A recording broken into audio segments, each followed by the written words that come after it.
Hey guys, welcome back. This is Keith Christina, Grand Solis Travels. We are actually in Cartagena, Colombia.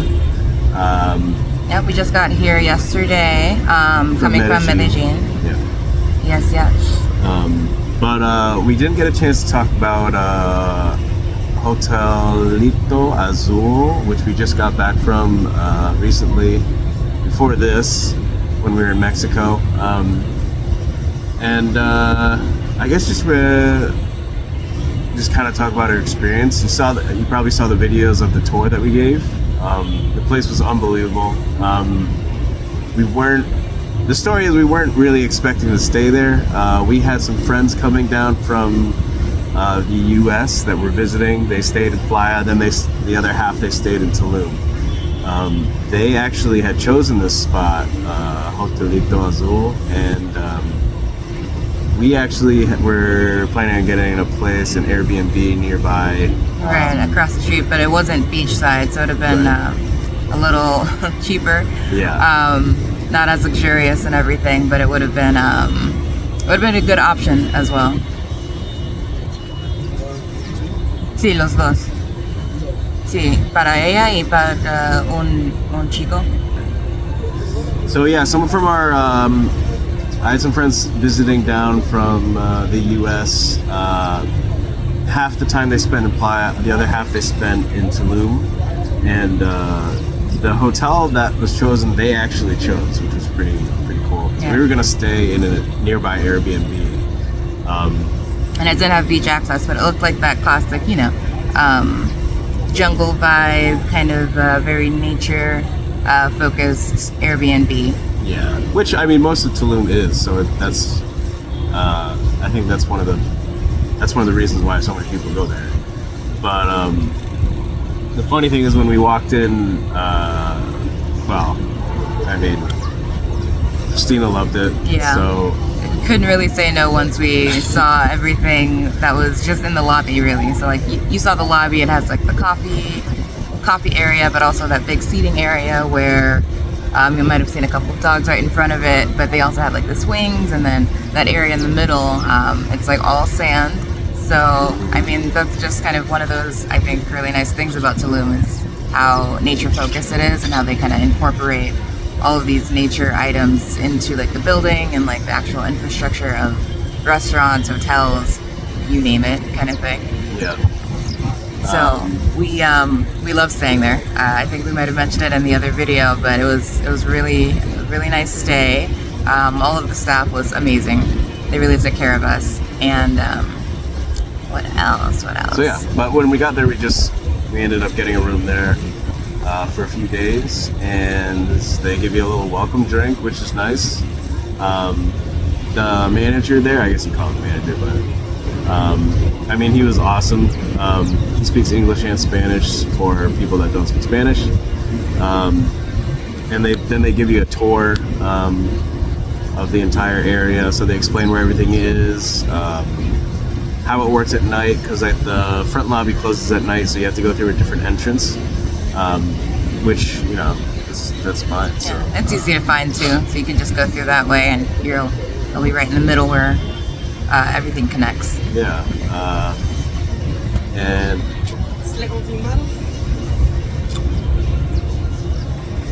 perdón, diga otra vez. Sorry, we've been interrupted by someone didn't pay for their fruit down here, and they think we ate fruit that we didn't eat fruit. So. Yeah, and they keep asking us to pay for the bowl of fruit that we did not order. So we're trying to figure out who amongst our friends might have ordered the bowl of fruit. Yeah. So they gave us the tour of the place, and it's unbelievable. It's got its own beach access. You guys saw the day beds, the seats. Half of it is reserved for if you're staying there, and the other half is for, I think, if you were getting like a day pass, and then you have access to the restaurant on that side. So, but there's tons of room for, and it wasn't filled up at all. So, but the rooms were were really nice. I mean, they weren't like huge or anything, but It was a good space. It was definitely a good space. Definitely enough space. And it was a massive bed, like king size bed. So that's always a good thing. Always very welcome. Yeah. And we had like a little table. We had a desk in our room. All the rooms, I think they differ a little bit. So our friends, I don't think they had the desk, and I think that they didn't have the high ceilings that we had. But other than that, it was pretty much the same room. Right. And they had the high ceilings. Yeah, the high ceilings, and then they had this amazing rainfall shower, which is really nice, and the water heated up really quickly, which we always appreciate. And and we had a his and hers sink in the bathroom, so that was something else that our friends didn't have, but it was still like, other than that, very, very similar. Yeah, and one thing, your door or the wall that faces the outside is all glass. I mentioned it quickly in the other video, but so you have curtains that you can You can close them, or you can like leave them drawn open. Yeah. But if you are leaving them open, anyone that walks by can see you. You see them. So be sure to keep. So you're some a little clothes like a zoo animal in there, where people are looking at you. So we kept the curtains closed the entire time. It's not a big deal, but that should be not a warning, but just to let you know, if you do get a room there, that's just how it works. Yeah. So keep the curtains closed if you want, or open, whatever you want to do. But yeah, we were on that. I think they have 2 levels, rooms on like both levels, but we were on the first floor, so it's a little more, more people are passing by, kind of thing. So. And there is multiple floors, multiple rooms. Obviously, I think 3 floors. I think so. There's a lot of rooms there, and they're all pretty nicely spread out, I think. Yeah. And they have more expensive rooms towards the front near the water. One of them has like a jacuzzi attached. Some have like jacuzzis outside, right on that like kind of patio area, deck area. And the others have like a terrace that it's basically just you in the water, and that's it. So that's nice. So there's different levels depending on how much money you want to spend, obviously. Ours was our friends was $150 a night. Ours ended up being a little under 200, or 200 almost exactly a night. With the nothing room fees and like the taxes, etc. Right? It ended up being like 200. No, that's without the taxes and stuff. So it was 200 a night, and then the extras get added on after it. So,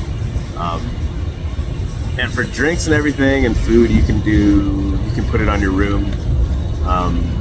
Makes it a little bit easier, but obviously, if you get carried away with drinks or food, you might forget how much you owe, and then when you get the bill at the end, kind of like a cruise ship type deal, but the option is there where you can just put it on your room, so that's nice, because not every place does that in Mexico. What else? You can order food like through WhatsApp. So if you when you get there, as a part of the tour, they ask you to scan the QR code to get their front desk WhatsApp number. So through that, they have the different restaurants there. You can look at their menu through that, and you can also order through that as well. It may take, if you can find someone, that might take a little less time, but you do have the option of ordering through WhatsApp through the different restaurants that they have on site. Yeah. So we, the day bed, the first day that we were there, it was nice because we were ordering through WhatsApp, so they just bring it down to you, which is nice. But back to there's 3 floors. There's 2 pools, 2 rooftop pools. One's on the very front. It's a smaller one. It faces the beach. So we basically didn't even know there was another pool. So we thought that was awesome with that first one. And there's a bar right next to it. And then you go up another floor, and then there's a jacuzzi and a giant infinity pool, and then a bar there. And there's tons of seating, which is pretty cool if you go with an entire group. but the pool's nice. The jacuzzi was great. The bartender, what was his name? He was awesome. We hung out with him all night. Yeah, I mean, the views are incredible. You're on one side, you have the beach. On the other side, you have the jungle. The bartender's name was Hector. Hector. He was amazing. Shout outs to him for serving us all night. He was cool, and he talked to us about like the city. He talked about life living in Tulum, and we talked about how we don't know all the Spanish, and he's trying to learn English. So it was a cool swap at night of exchanging languages. Yeah. And what else? One thing, like, we went out. We didn't really. The place is like self-sustainable, where you don't really have to. You have everything you need right there. You have food, drinks, beach access, lounging areas. The really nice coconut water that has like the engraving on it. Yeah. Those are always those are nice, cool. Very refreshing, and they keep it refrigerated, which is really, really nice. Yeah, warm coconuts are rough, but we did go out one night, and I mean, if you go down to Tulum, you got to know that things are a lot more expensive than usual for like Mexico standards, and especially taxi rides. They're gonna try to charge you a very good amount for very little. So if you're trying to go down to like to the main strip, where'd we go? We went to we ended up at Ilios. Right, Ilios. One night. We just walked there. We didn't mind the walk. It wasn't it wasn't a bad walk at all, but yeah, I don't know, maybe like 10 minutes or so. So it's not bad. It's just you're on like a dirt road, and there's cars going both ways. So just also be mindful of that. If that makes you anxious at all, maybe the taxi isn't that bad of a thing to pay for. Yeah, so it's like dirt roads. Some of it has sidewalks, some of it doesn't. So, I mean, just be prepared that that's how it is. Like the taxi prices can range from, it's probably going to be about 600 to 1,500 pesos, depending on who you get. We always say if you can haggle a little bit, definitely do that. Or if it's too much, you can always just say no. Usually when you start walking away, they'll drop the price and be like, no, I can drive you for this, and then you can accept it. But sometimes there's times where we just deny a taxi cab driver completely because he's trying to do, his price is way too high, and then you just wait for another taxi to come. And that kind of comes along with the territory of from Playa to Puerto to Cancun to Tulum. So that's something, either that or radio taxi, which we use most often. But just know that the prices are going to be a little bit higher. Prices in Tulum are a little bit higher, especially beachside compared to like Tulum City. Tulum Beach is going to be a little more expensive as well. So another thing to keep in mind. Yeah. So, but yeah, they have 2 restaurants on premise. You can order through WhatsApp, and I think that's pretty much it. So, thanks for tuning in, guys. We appreciate the support. Hopefully these videos help. So a lot of people do tell us that they do help information-wise. So yeah, thanks for tuning in, and we'll talk to you soon. Cool. Thanks. Peace. Ciao.